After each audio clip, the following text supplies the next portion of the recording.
Okay. And they're going to downlink that, and then we're going to send it to What's them. up? Where so are we they going? can use it. Candace Okay. Rose? Gotcha. No Right, problem. So I'll tell you all about We're it when it explaining gets No problem. what's happening with the change in here. Okay, give me 1 second. All right.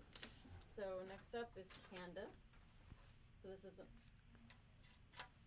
your shirt CandaceRose.com. down just a little bit so it doesn't have the wrinkle. You're good. Good. Yep, we're good.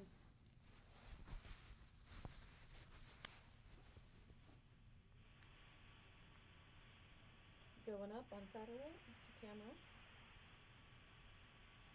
Hello. Hi, Michael. This is Candace. How are you? Good, Candace. How are you? Doing well, thanks. Thank you so much for joining me. I appreciate it. Thank you. Of course. Can you tell us about your new film, God the Father? Yeah, God the Father. It's a documentary feature about my life. It opens up in select theaters nationwide tomorrow, Halloween night, and little significance to that because it was Halloween night 1975 that I was formally inducted into the Colombo family in New York. So coincidentally, we're opening up on the same night, but very excited about it. I think people are going to be moved, you know, in a special way when they see this movie. It is a true life drama. We didn't have to take any dramatic liberty.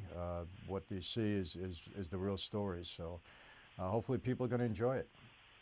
Absolutely. And what inspired you to create it and finally share your story? Well, you know, I've been asked to, you know, over the years to have a movie made about my life, but it was never going to be done, you know, the way I wanted it to. And when this opportunity came around to really tell the story as it is and to tell it in a very unique way, it was difficult for me to pass up. And I think it's the right time. I mean, I've been sharing my story with live audiences now for the past 15 years. And, you know, that's been growing, you know, in every year. And now I'm doing it outside our borders. I just came back from Southeast Asia. So there is a real interest in this kind of comeback story that I've got. And, you know, we thought the time was right. And did you grow up wanting to follow in your father's footsteps, or was it just something that you kind of fell into? Yeah, I didn't.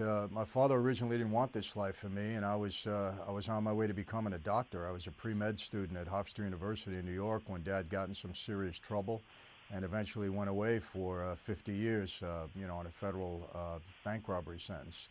And it was at that point in time that my life dramatically changed, and I made the decision, you know, to follow him, to try to help him get out of prison, basically. And that's how it started for me back in the early 70s. And at what point in your life did you decide you just wanted to leave the mafia and start a new life?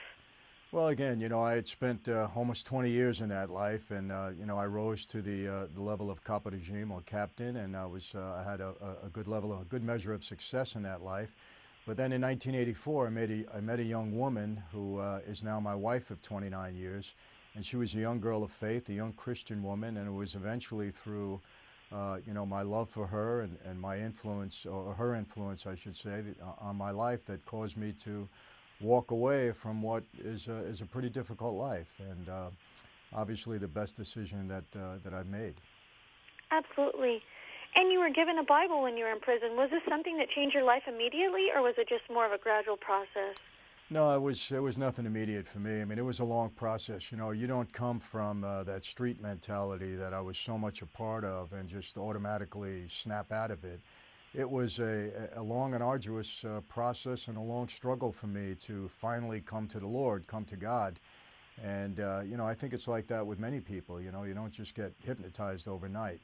And we had many struggles and challenges. You know, walking away from that life brought, you know, a lot of heartache and a lot of challenging times. I mean, contract on my life. My dad disowned me, 8 years in prison, and you know, a lot of stuff that went on. But God was in my life, and He got me through it and got me to where I am today.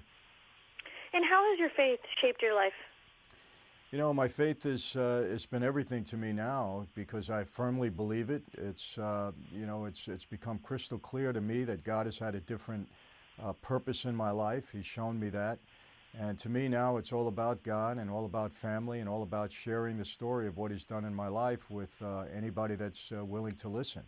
And this movie, we do it in a very entertaining way, a very dramatic way, and the audiences that have seen it so far have been entertained. They've been moved by it. The reaction has been very positive and very encouraging. So that's the plan, and hopefully people here in this country will see it. Now we're getting calls from around the world. So hopefully it'll have the impact that we anticipated.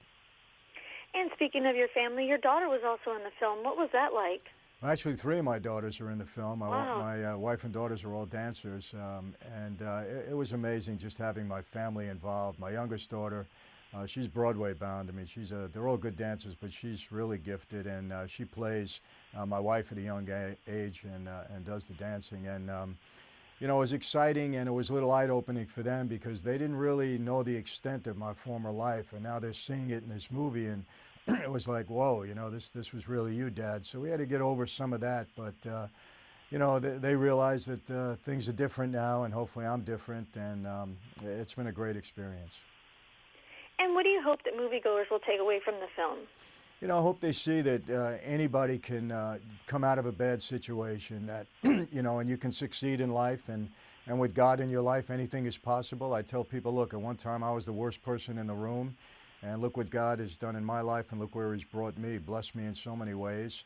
And that's basically what my story's been. It's been an encouragement to people, and now to see it played out on the screen like that, I think it says it a lot better than I do when I'm speaking about it. So I think people are going to walk out being encouraged. They're going to find hope, because I've learned that hopelessness is one of the worst emotions you could ever feel in life. So it gives them hope, and it gives them an eye-opening view of what organized crime is really like, and what it is to come out of that and to be a follower of Jesus Christ. And where can viewers go for more information and to see God the Father? Yeah, they can come to our website, godthefathermovie.com. We're all over the social networks, Facebook, obviously, Twitter. My own website, michaelfranzese.com. You can Google me, and probably too much stuff will come up. And it'll be in select theaters nationwide starting tomorrow night, Halloween, October 31st, New York, New Jersey, and all over the country. And eventually we think it'll be in theaters in every major city in America. So that's the hope. Well, thank you so much for taking time out of your busy schedule to speak with me this morning, Michael. I appreciate it. Best of luck with the movie. Thank you for having me, Candice. Thank you. Bye-bye. Candice, it should have been Candice. That's fine. It sounded like it.